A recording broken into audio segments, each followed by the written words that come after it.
मैं अपने WhatsApp group अदबी कॉन्टेस्ट इंटरनेशनल की तरफ से नसीम फैजी सिद्धार्थ नगरी को उनकी मजमूई खिदमात के एतराफ़ में सनद एतराफ़ एजाज़ पेश कर रहा हूँ। तमाम मीडिया के लोग इसकी तस्वीर ले लें। एक मिनट। और नागपुर से आए हुए मेहमान शायर इमरान फैज़ अपने इदारे कारवाने अदब मल्टीपर्पज़ सोसाइटी की तरफ से भी उन्हें नसीम फैजी सिद्धार्थ नगरी साहब को एक एजाज़ पेश करना चाहते हैं। और मेरी गुजारिश है कि ये दोनों अवार्ड्स नसीम फैजी सिद्धार्थ नगरी साहब कबूल फरमाएं तो बड़ी नवाजिश होगी। हेलो हेलो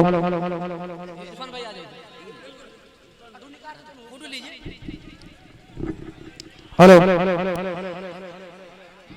इस अवार्ड का नाम है अल्लामा इकबाल अवार्ड सन 2021।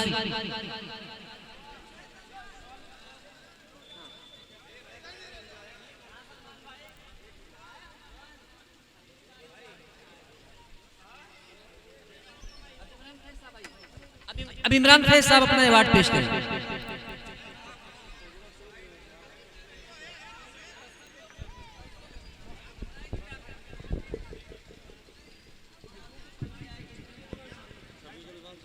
जी जी, हाँ, अच्छा अच्छा, हाँ, चलो ठीक है।